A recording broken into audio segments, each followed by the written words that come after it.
What's up, nerds?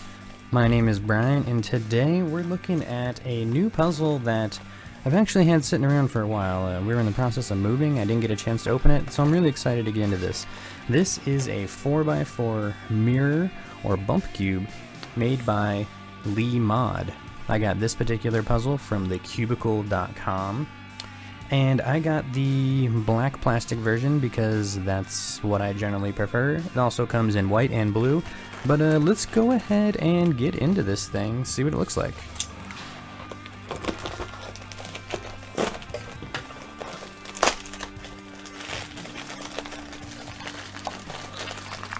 Here I am destroying my packaging as usual.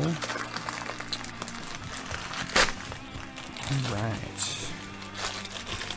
So, looks like it doesn't come with any box or anything, which is just fine by me. Some extra bubble wrap, which is cool.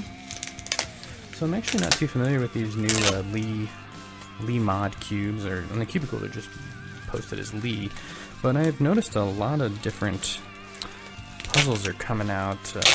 Either with these extensions, whether they're bump cubes or if they've got some form of bandaging. But there was a whole series of these that sort of all appeared at once a few months ago. So I'm excited for this. The only other 4x4 bump cube I've ever seen was a video of JR Cubers where he had a Twisty Tex. I guess it was just a white one, and they also had a Twisty Tex 2 solution, which is similar to that 3x3 2 solution cube that I just recently uploaded a video for. So here's the cube. First impressions, this thing is huge. So let's just go over some stats. This puzzle currently, as of today, was $44.99 at thecubicle.com.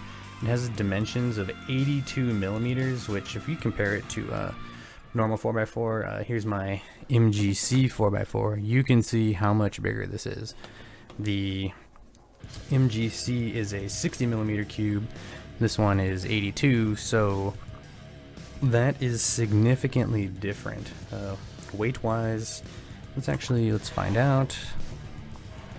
It doesn't actually feel that heavy. So the MGC 116, this guy, well, 271, so I guess it is much heavier. But it's not a burden to hold. Kind of feels like an old 5x5 or those 6x6s, kind of from way back when. It's not too big though. It's not going to be like, something like those original 10, 11, 12, 13s, which were just, your hands hurt from holding them because it's like a full wrist turn. This cube is pretty, it's really loose right now, but it turns very well out of the bag, not a box. And it looks kind of cool, flashing around. A little scratchy, but overall, I mean, this turns really good so far. So let's just kind of check out, what should we do here? Well, let's see what like a 3x3 checkerboard looks like, just to kind of get a feel for. Maybe it's a little harder to turn. Okay, I'm getting some catching now.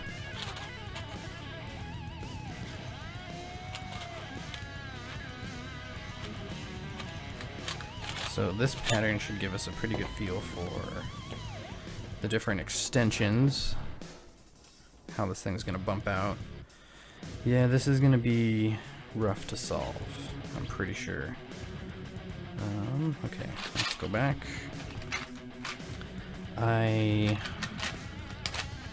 thinking about it.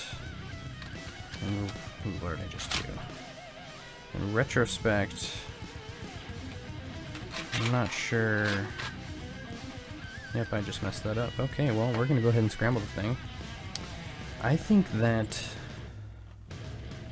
the cage method is probably the best way to go about this. But I don't know that method. So I'm going to be kind of screwed here. Just trying to do a normal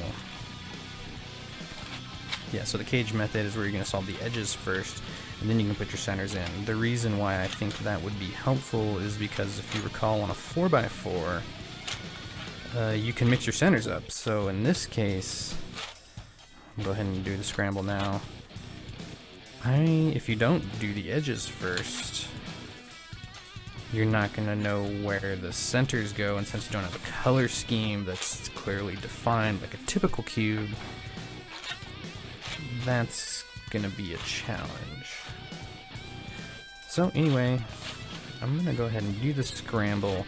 I don't think I'll do a full solve in real time here for you, because it's probably going to take me an eternity not knowing really how to go about it. And I'm sure I'm going to run into some interesting cases, but what I'll do is I'll film the solve anyway. We can talk about it afterwards maybe, or maybe I'll highlight some of the interesting things I come across. But if nothing else, here is the Lee Mod 4x4 mirror bump cube. Here's the logo.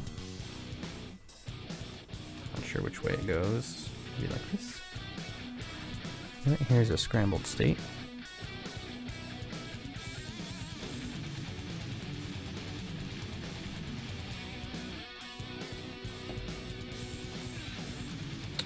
Pretty cool puzzle.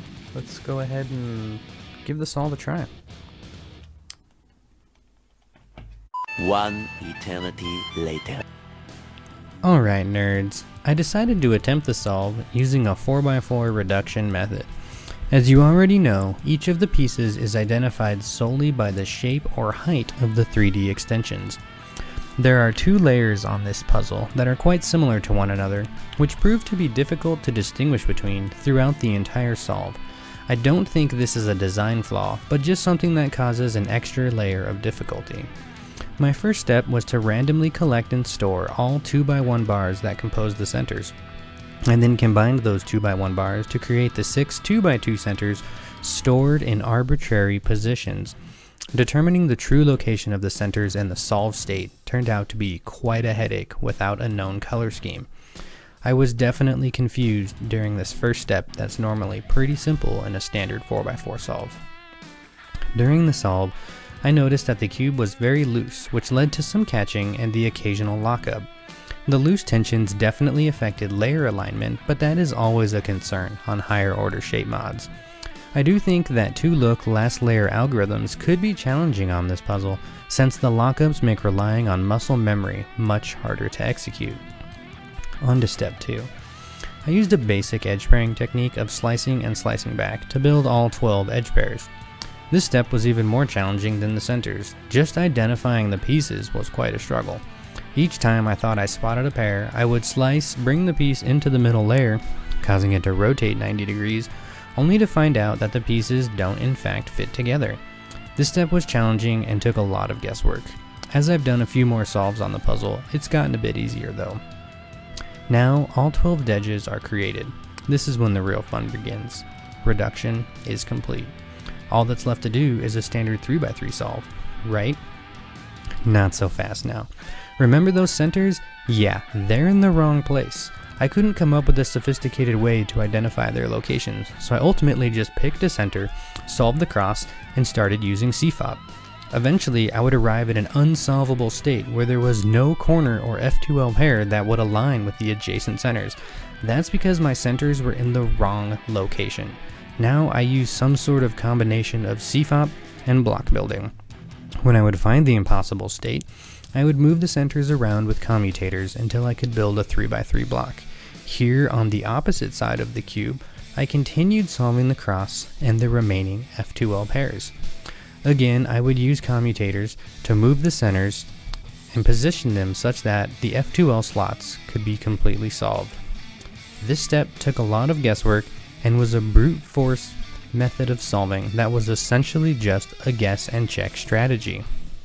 If you know of a classy way to solve the centers, let me know down in the comments below. Is the cage method the way to go? Should we abandon reduction altogether for this puzzle?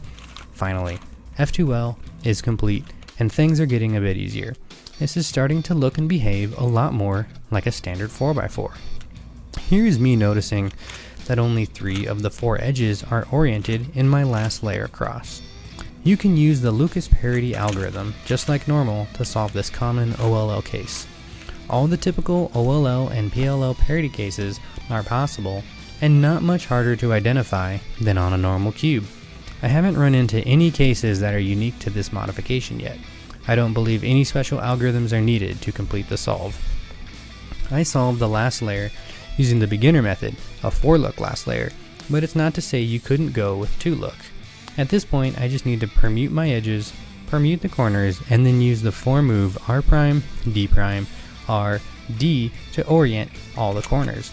The beginner method is always your friend when solving new and complex puzzles for the first time. Overall, this cube is a lot of fun.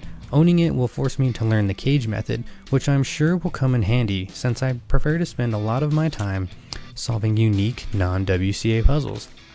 Thank you all for watching this video. I highly recommend this cube for the collector or as a unique gift.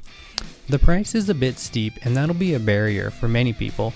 Then again, many cubers out there are paying ridiculous prices for GAN cubes, even though a budget cube will suffice for us non-elite solvers. But I digress. This is a fun puzzle. It's not perfect, and it's not the highest quality mod out there, but it is the only mass-produced 4x4 bump cube, and ultimately, it functions pretty well. I had a lot of fun solving this, and I can guarantee that no two solves will be alike, so it has a lot of replay value. I've solved it many times at this point. Please leave me a comment of what you thought of this video down below. Share this video with a friend, and please subscribe for more non-WCA cubing content. I also have a review of the X-Man V2 Tornado and my highly requested cube collection video coming up soon. Remember friends, imagination is more important than knowledge. Intellectual growth should commence at birth and cease only at death. Happy solving!